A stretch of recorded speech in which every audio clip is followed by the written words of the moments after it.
Hey guys, আজকে আমি যাবো আসাম থেকে উত্তরপ্রদেশে কিছু প্লাস্টিকের সুতের নিগে। আমি বাইতে থেকে বাইরে হেরে পিলতে সইরে এখন গেতাছি আমি রেল স্টেশনে বরপেটার উঠে। আমি স্টেশনে হেরে টিকিট সিকেট কাটে নিয়ে এখন আইলাম প্ল্যাটফর্মে। ট্রেনও আইলই পড়াই, ট্রেনের গন্ডি হয়ে গেছে। আমি কইতে কইতে 1 নম্বর প্ল্যাটফর্মে ট্রেনও ঢুকে গেছে গা। আমার এখন চরণক জেনারেল ডাব্বাই, রিজার্ভেশন সিটও নাই। ট্রেনের মধ্যে সইরে হেরে আমি আর সিট পাই গে, খালি কোন রকম ব্যাগটা থুয়ে দরজার বুগলে খাড়াই রইছি।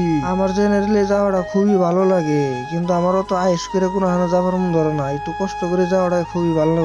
আমি আইতে তাই বললাম নিউ কুচবিহার। আমার একটা জানা আছে যে এনজিবি তুলে আমি খারাইয়া যাবো, তার ওদের দড়ি ছিঁড়ে হইলেও সিট একটা আমার জো করো নাকবই, কমসে কম বইয়ে যাবার নিগে। আইয়ে হেরে সিট পাইলাম এনজিবি পার করে কিশনগঞ্জে আইয়ে হেরে। এখন ডাব্বার মধ্যে একবারে ভিড় বালাই কমে গেছে গা। রাইতে আর সুট নেহারি না, এটা হচ্ছে সকালকার সুট। সকালে ঘুমে থেকে উঠে হেরে 1 কাপ চা খেয়ে নিলাম। এটা হচ্ছে বিহারের দেশ।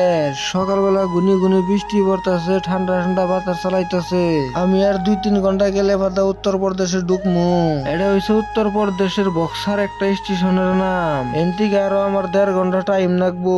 এই স্টেশনে হচ্ছে আমার লাস্ট স্টেশন, এনে হচ্ছে আমার নামও লাগবো। আগে ব্যাগ ট্যাগ গুছাই হেরে নিয়ে আমি নাইমে নই। এখন আমার বাইরে যাই হেরে অর্ডার ধরে রাখবো। অর্ডার সই হেরে আমার আরো 1.5 ঘন্টা টাইম লাগবো। আজকে রাত হোটেলে থাইকে কালকে আবার সকাল আমি ট্রেনে জুরুম বাড়ি মিহি যাবার নিগে।